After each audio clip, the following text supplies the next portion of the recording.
High বন্ধুরা, back to my অনিমাস চ্যানেলে তোমাদের সবাইকে স্বাগত। আশা করি তোমরা ভালো আছো, আমিও খুব ভালো আছি। দেখুন বন্ধুরা, আজকে সারাদিনে কি করলাম সেটা তোমাদেরকে দেখাতে চাই। আজকে রান্না বান্না হয়ে গেছে। এবার আমি কোদাল নিয়ে জল নিয়ে ওই বাড়ি যাচ্ছি।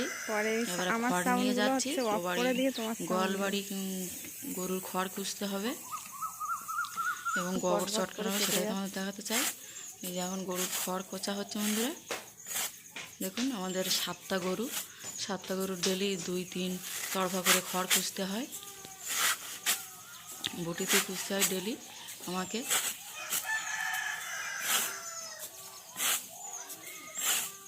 দেখুন বন্ধুরা, খড় কষা হয়ে গেছে। এবার গোবর চটকানো হচ্ছে। গোবরের জল দিয়ে আগে কোদাল দিয়ে একসাথে কুচিয়ে নিয়ে তারপরে জল দিয়ে,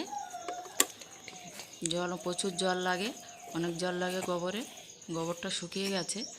জল দিয়ে পা দিয়ে ওই চটকানো হচ্ছে বন্ধুরা। পা দিয়ে চটকাতে হয় এবং চটকানোর পরে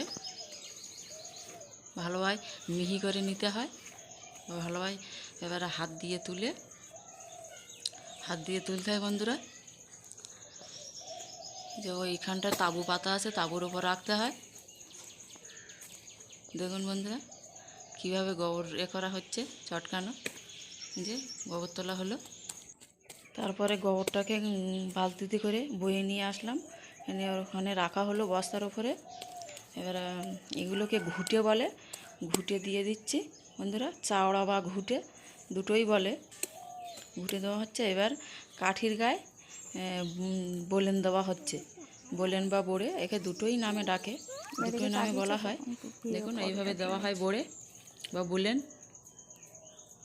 কাঠির গায়ে গোবরটাকে এইভাবে দিতে হয়। এই ঘুঁটে গোবর শুকানো একদম পুরো শুকিয়ে যাবে, তারপরে উনানে দিতে হবে। দেখুন যে দুই পাশে লাগাতে হবে, এক পাশে লাগানো হয়ে গেলে ফের কাঠিটাকে ঘুরিয়ে আরেক পাশে লাগাতে হবে গোবরটাকে। এরকমভাবে আমাদের করতে হয়। বাড়ির কাজ সব হয়ে যাওয়ার পরেও এইভাবে গোবর টবর নিয়ে কাজ করতে হয়।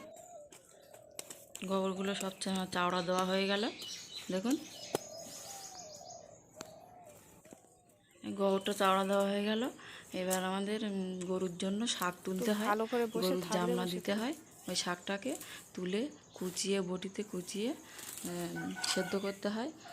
গরুর দিতে হয় ডেলি সন্ধ্যার আগে, গরু গোয়ালে ওঠে তখন তাদেরকে দিতে হয় জল টল মিশিয়ে।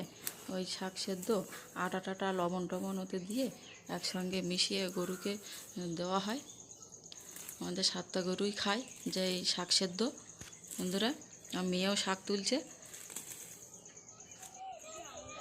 তারপরে মা শাক বেছে দিচ্ছে, আর আমি শাকগুলো কেটে ওই আমাদের এখানে তাবাল বলে, ওটা ওই তাবালে আমরা শাক সেদ্ধ করি উনানে। কেন ছোটো হাঁড়িতে হয় না, ওই জন্য উনানে এই তাবালেই করে দিই সেদ্ধ। ডেলি করা হয় এখানে। উঠানে প্রচণ্ড রোদ, ওখানে রোদ পড়ে। এই পাতাগুলো একসাথে ঝাড় দিয়ে গোটো করে, তাই পাতাগুলো ওই উনানের ধারে রাখা হয়েছে। এবার শাকগুলো ঢেকে দিয়েছি। এবারে উনুনটাকে ধরানো হবে, ধরিয়ে উনুনটা জাল দেওয়া হবে। ওতে লবণ দেওয়া আছে। ফোন নড়ছে দেখেছিস একবারও? আটা দেওয়া আছে, আমার হাতে ফোন কাঁপছে বা ফটো গুড় কাঁপছে। দেওয়া আছে। এই দড়িটা নাড়াচ্ছিস বলে আমার ডেলি এইভাবে বডি নড়ছে। জামনা সেদ্ধ করা হয়, পাতা দিয়ে জাল দিতে হয়। দেখুন বন্ধুরা, সারাদিনের কাজ ভালো লাগলে সাপোর্ট করবেন প্লিজ বন্ধুরা, পাশে থাকবেন।